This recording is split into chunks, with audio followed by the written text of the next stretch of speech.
The night was cold and silent across the deserted alien valley. The air carried the smell of iron and dust, and the broken towers of an old colony stood like black bones against the stars. Evan Kell, a human janitor working for a mining crew, had wandered too far from camp. He was tired of cleaning empty halls and listening to machines hum. He wanted peace and quiet, a place to rest. So he set up a small tent beside the ruins, far away from the others, where no one would bother him. He told himself it was only for one night, just a few hours of sleep before morning shift. The ground was uneven, but he was used to discomfort. He switched on the heater, zipped the tent, and lay down on the thin sleeping mat. His eyes grew heavy as the red planet's wind howled softly outside. Inside the tent, only the faint beep of his wrist device broke the silence. Everything seemed calm, safe, and still. But as he drifted to sleep, the temperature changed.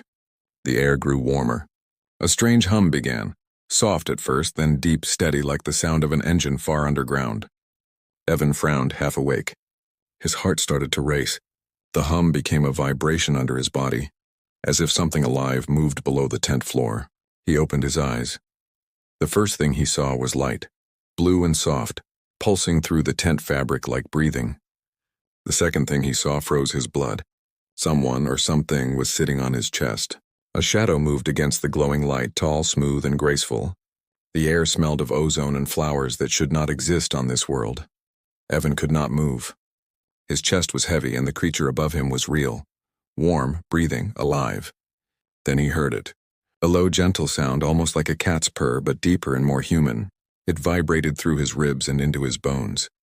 He looked closer and saw a face, female, alien, impossibly beautiful. Her eyes shone like silver moons.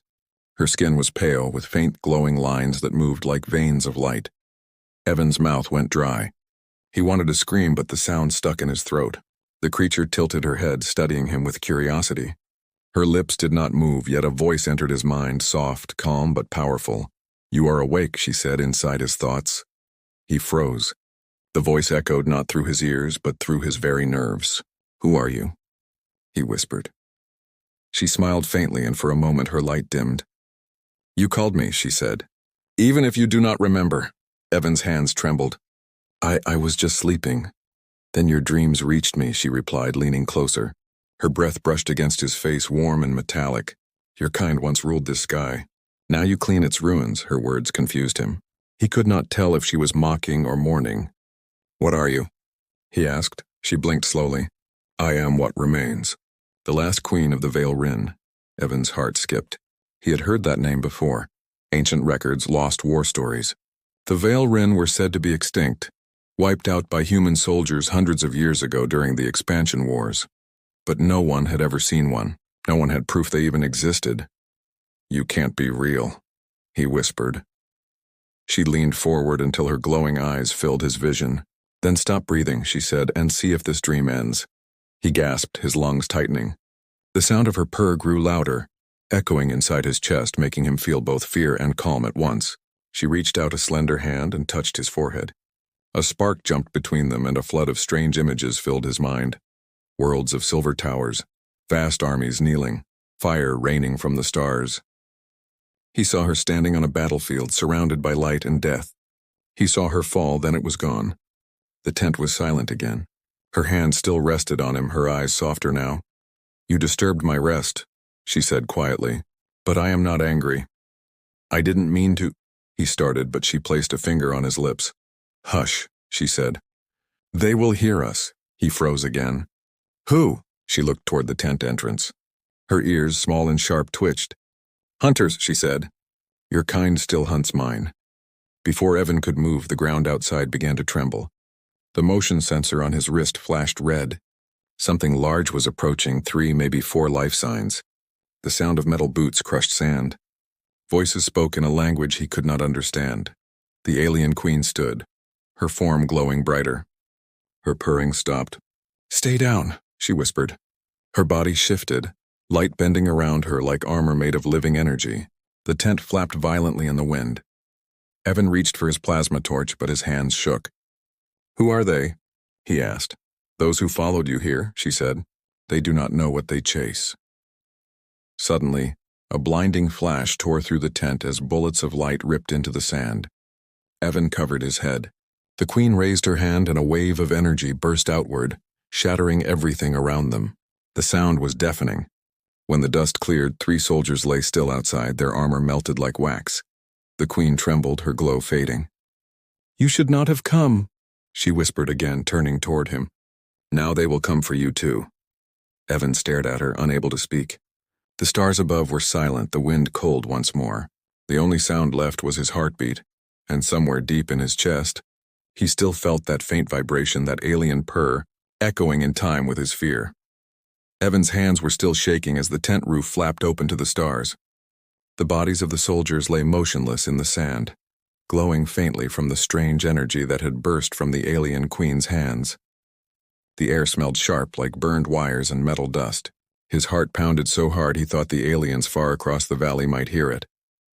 The queen stood silent, breathing slowly, her skin dimming to a softer light. She turned her head toward the horizon. Beyond the ruins, faint flashes of movement glimmered. More soldiers, maybe drones, heading their way. "They will come again," she said. Her voice was calm but heavy. "They always do." Evan swallowed, struggling to find his words. "You killed them." With light, she shook her head. "No. Their weapons carried echoes of the war. I sent them back to it." He stared at her, confused. Her words made no sense. Nothing about her made sense. She was too human in her sadness, too alien in her power. "We have to go," she said suddenly, stepping outside the torn tent. The moonlight danced on her shoulders. "If they call the orbiters, this ground will burn." Evan grabbed his pack, his voice trembling. "Where can we even go? This planet is a wasteland." The queen looked at him, eyes bright. "To the caverns, the last place where my kind still whisper." He followed her out into the cold night. The sand crunched beneath their boots. The ruins around them looked like broken teeth biting the sky. Evan glanced back at the tent, his tools, his maps, everything he knew, now left behind. "Why me?" he asked as they moved. "Why were you on my chest?" She didn't answer right away. Her movements were graceful, almost silent. "I was calling," she said softly. "For someone to wake me, for someone to remember." Evan frowned. "Remember what?" "The truth," she said. "That your kind was not born alone in the stars." They reached a narrow ridge. The sand stretched endless below, rippling in the wind. In the far distance, a low rumble echoed. Evan turned to look. On the horizon, faint red lights blinked in a pattern. "Search ships." "They found us," he said. The queen closed her eyes, her breathing steady. "No," she whispered. "They found me." The ground beneath them vibrated. Drones screamed across the sky, their blue beams slicing through the darkness. Evan ducked behind a rock. The queen lifted her hand, tracing a slow circle in the air. A transparent wall shimmered to life, bending the light around them. The drones passed by, blind to their presence. When the last sound faded, Evan exhaled. What did you just do?" "I bent their sight," she said. "A trick of the old Valrin." He stared at her, amazed. "You can make yourself invisible?" Her eyes met his. Not invisible. Forgotten. The word sent a chill through him. Forgotten. It felt like the planet itself had forgotten everything, its people, its wars, its purpose. Only she remained, a ghost wearing flesh. As they moved again, the silence grew deeper. Evan's wrist device flickered. Battery low. He had no map, no contact with the ship above. He was completely lost, walking beside something that should not exist. After an hour, they reached a cliffside where the rocks glowed faintly blue. The queen knelt, pressing her hand to the ground. A rumble answered, and a narrow path opened, a hidden tunnel leading down into darkness. Evan stepped back. "You have tunnels under this place?" "My people lived beneath," she said. "The sky was taken from us." He hesitated. The tunnel looked alive, veins of light pulsing along the walls. But above them, he could already hear the low roar of engines returning. He sighed. "Fine," he muttered. "Lead the way." Inside, the air was thick and warm. The walls shimmered like wet crystal. As they walked, Evan noticed strange carvings etched into the stone. Spirals, stars, and long lines that curved like rivers. "What do these mean?" He asked. "They are memories," she said. "The story of how the Valrin fell." Evan stopped walking. "You said humans ended your kind. Is that true?" The queen paused, her back to him. For a moment she said nothing. Then, quietly, "Your ancestors feared what they did not understand." They feared that we could change you. Change us? She turned, her face faintly sad. We were born to connect, to join minds, to heal pain, but your kind saw only danger. Her words struck him strangely. He wanted to argue, but deep down he felt the truth. Humans had destroyed countless species during their expansion. Maybe the Veilrin were just another forgotten casualty.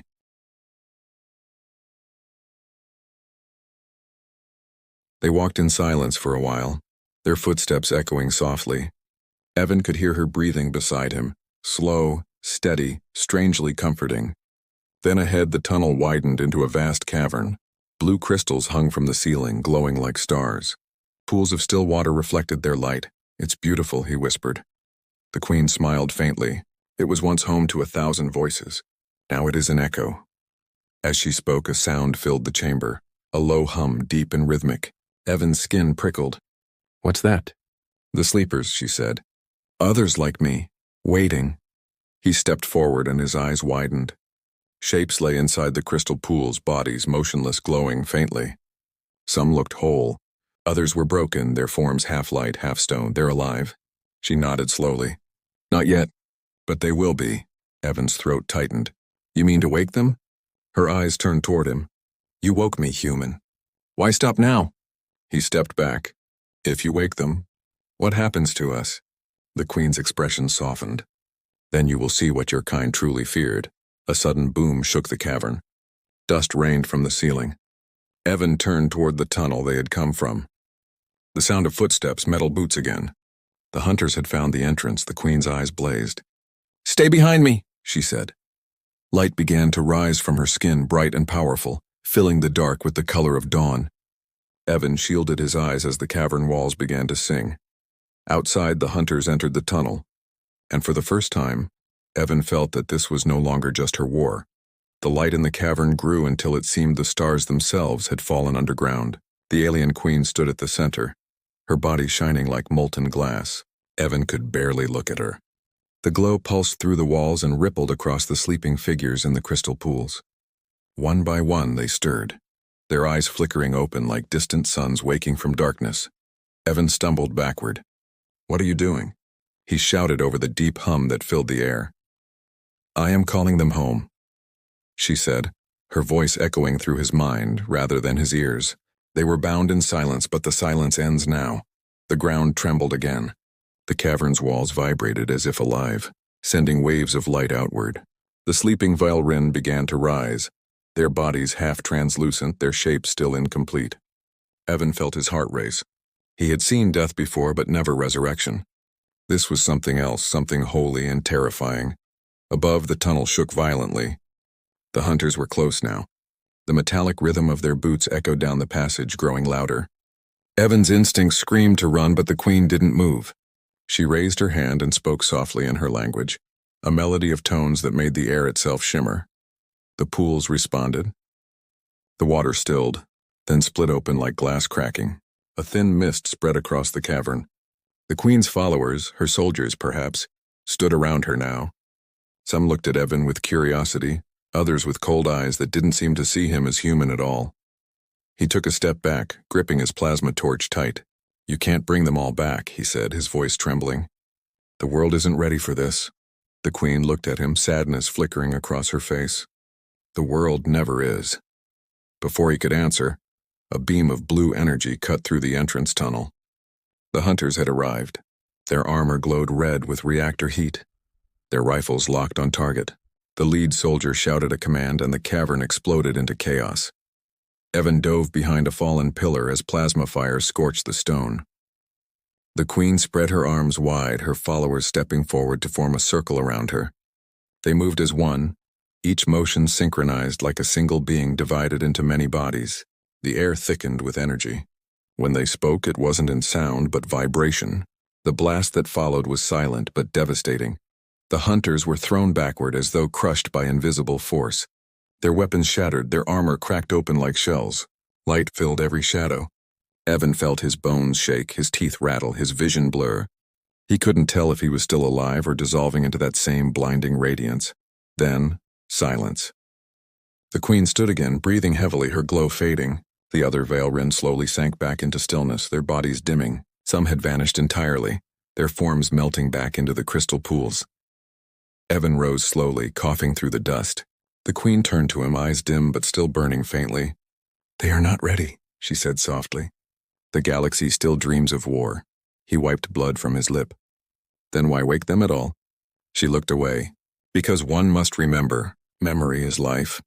Her words hung heavy in the air. Evan didn't understand everything, but he knew she carried more pain than any weapon could inflict. He saw it in the way she looked at the fallen, at her people who had tried to wake and failed. From deeper in the cavern came a soft rumble. Low, endless, like thunder buried beneath the planet's crust. The Queen's head turned sharply. "They are coming," she whispered. "Who?" Evan asked. "The architects, the ones who built the tomb. They will not let it open again." The walls began to glow a harsh red. Strange markings appeared, spreading like fire. Evan's wrist device beeped wildly. Radiation levels spiked, power surges everywhere. He looked around, panicking. "We have to leave now." The Queen didn't move. "If we run, they will follow. If we stay, we must face them." Evan stepped closer, gripping her arm. "You can't fight the whole planet." Her gaze met his, calm, steady. "You do not know what I can do." Suddenly, the ground cracked open beneath the far wall, revealing a giant circular door of black metal rising from the stone. It spun slowly, glowing with strange runes. Evan's stomach turned as he realized it wasn't just a door. It was a gateway, an ancient machine awakening after centuries of sleep. The Queen approached it, her light sinking with its pulse. "This was our heart," she said quietly. "Our memory. It still beats." Evan felt the heat radiating from it. "What's behind there?" "Everything your kind destroyed," she whispered. "And everything we loved." The tremor intensified. The metal door groaned, releasing a hiss of cold air that smelled like rain and dust. Evan could see flickers of stars within, like another sky hidden inside stone. He could not look away. "That's a whole world in there?" "A fragment of one," she said, "but enough to begin again." Behind them, another explosion tore through the tunnel. The remaining hunters were entering, more armored, more furious. Evan turned to run, but the Queen caught his wrist. "No more running," she said. "You are part of this now." Her touch sent warmth rushing through him. His vision flashed. For a moment he saw through her eyes. Saw the galaxy burning, fleets of human ships tearing apart alien cities, the Veil Rin falling one by one. He felt her grief, her loneliness, her endless centuries of silence. When the vision ended, his knees gave way. You saw everything," he gasped. "Yes," she said. "And now you have seen too." The hunters reached the chamber. Their leader shouted, "On your knees! Both of you!" But before they could fire, the gateway behind the Queen flared open with pure white light. She stepped back toward it, her voice rising in his mind. "Come with me, human. See what your world forgot?" Evan hesitated. His whole life had been small, cleaning floors, fixing machines, living day to day. And yet in this moment he stood between two galaxies, one of dust, one of light. He took a deep breath and stepped forward. The light swallowed them both. Light rushed over Evan like a flood. He could not breathe, could not think, only feel the pull of energy dragging him through the gateway. The sound around him was like wind and thunder mixed together, and then, just as suddenly, silence. He opened his eyes and saw a world that should not exist. He stood beneath a sky of soft violet light, brighter than dawn, but not harsh like the sun. The air shimmered faintly with floating motes of silver dust. Huge towers of glass and stone stretched into the clouds, their surfaces alive with strange patterns that moved like water. Rivers of blue light flowed between them. He turned slowly in awe. It looked like a city, but it was breathing. Beside him, the alien queen stood still, her expression unreadable. Her skin glowed gently, blending with the colors of this strange world. "Welcome," she said, her voice quiet. "To Veil Rin." Evan's voice shook. This is your home?" "It was," she said. "Now it is only memory." She reached down and touched the ground. Ripples spread where her hand met the surface as if she were touching liquid. "This place lives inside the heart of the world. A fragment preserved when the rest burned." Evan took a step forward, his boots sinking slightly into the glowing dust. "You saved it?"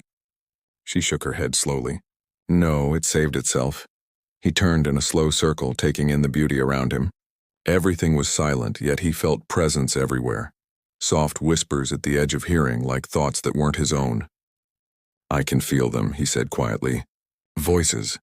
They are the echoes of my people, she said. Their minds joined before the end. They wait to be remembered.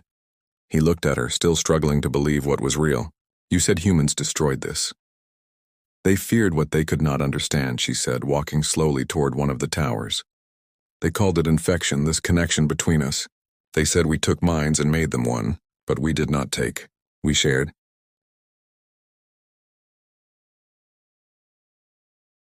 Her voice grew distant, full of sorrow. We wanted peace. They wanted control. Evan followed her up a wide ramp that wound around the tower. Strange symbols glowed under his feet. Then why bring me here? He asked. I'm no soldier. I'm nobody. She paused halfway up, looking down at him. Because you listened, she said softly. Because when I touched your mind, you did not resist. You felt my pain. No one has done that in centuries. He lowered his eyes, unsure what to say. The wind whispered around them, carrying faint music that seemed to come from the air itself. He realized the city was not dead. It was dreaming. At the top of the tower, the queen placed her hand against a round platform. The glass beneath them lit up, showing swirling stars. Evan gasped as the illusion expanded around them, filling the sky with the image of an entire galaxy. Planets moved slowly through light. Lines of fire traced across the void, battlefields of a forgotten war. This is what your kind did, she said. World after world burned in the name of order. The Veilrin tried to stop them, but our peace was seen as conquest. He watched the projection shift, showing fleets of ships. Human symbols burned on their sides. We did this? He whispered. She nodded. Your ancestors ended us. And yet here you stand. The light around them dimmed. The image faded until only the stars remained. You cannot change what was, she said, but you can see what is coming. Evan frowned. Coming? The architects, she said. The machines that sealed our tomb are waking. They do not serve life anymore. They serve only the memory of war. They will destroy this world and everything tied to it. He stepped closer. Then we have to stop them. A faint smile crossed her face. We? He nodded.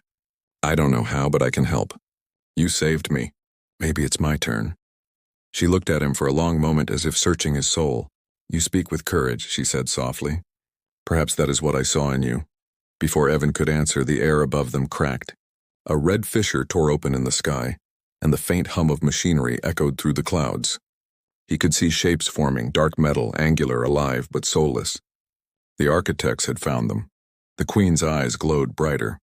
They come for the heart, she said. They will destroy it to erase us forever. What can we do? Evan asked, backing away as the towers trembled. She turned toward the center of the city, where a massive spire rose, glowing with blinding white light. That is the core, she said. If I merge with it, I can seal the gate again. But it will trap me inside, he shook his head. No, there has to be another way. She smiled faintly. You sound like one of us. Before he could stop her, she began to walk toward the core. The ground rippled beneath her feet. The sky roared as the machines descended.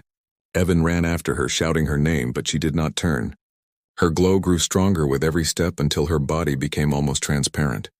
You don't have to do this, he yelled. She looked back at him one last time.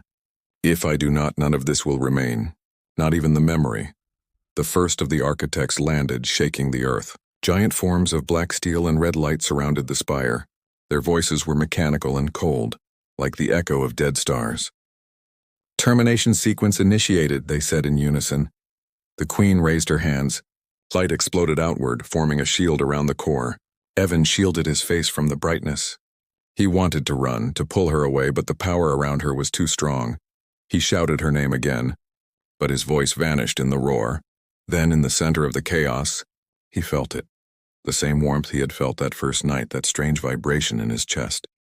Her voice entered his mind one last time, gentle and sad. Live, human. Remember us. The light consumed everything. When the noise faded, Evan opened his eyes.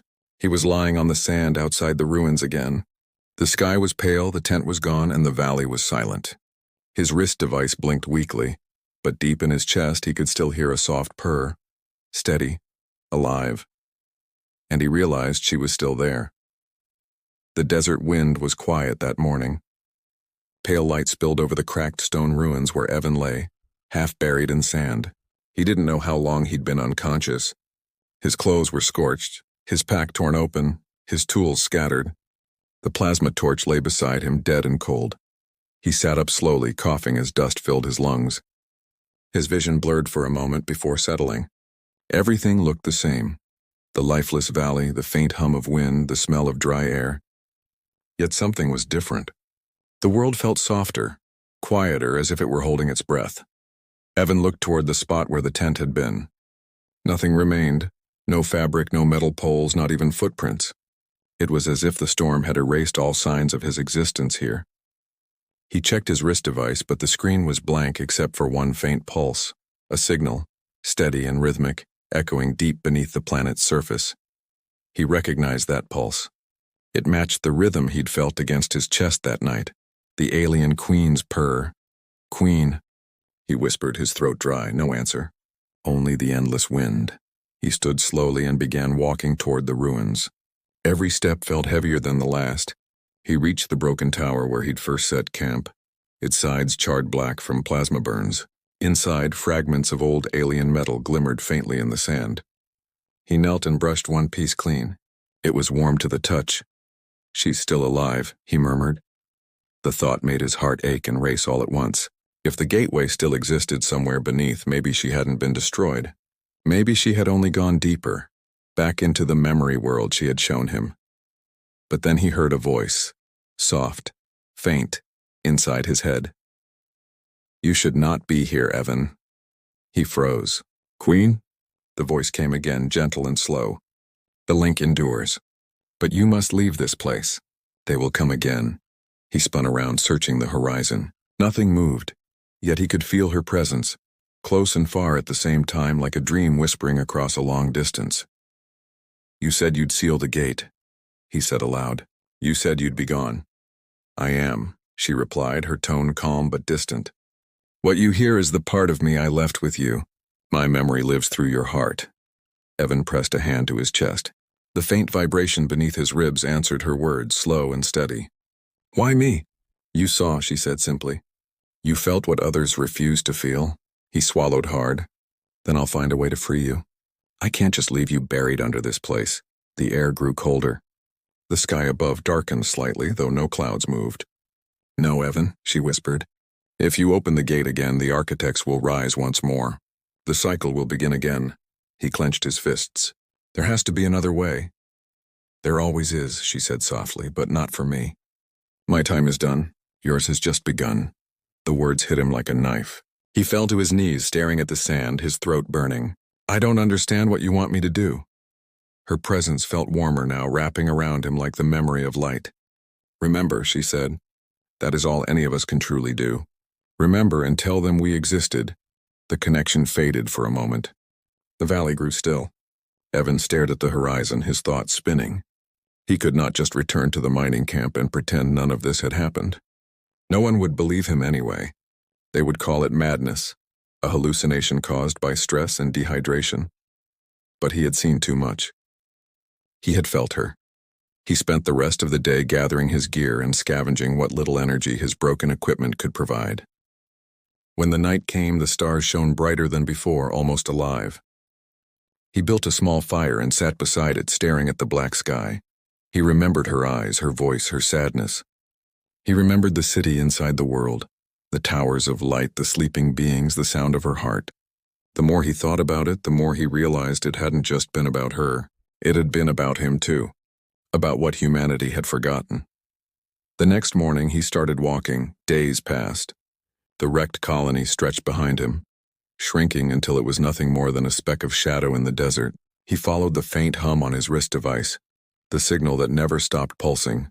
He didn't know where it would lead, only that it was guiding him somewhere far from everything he knew.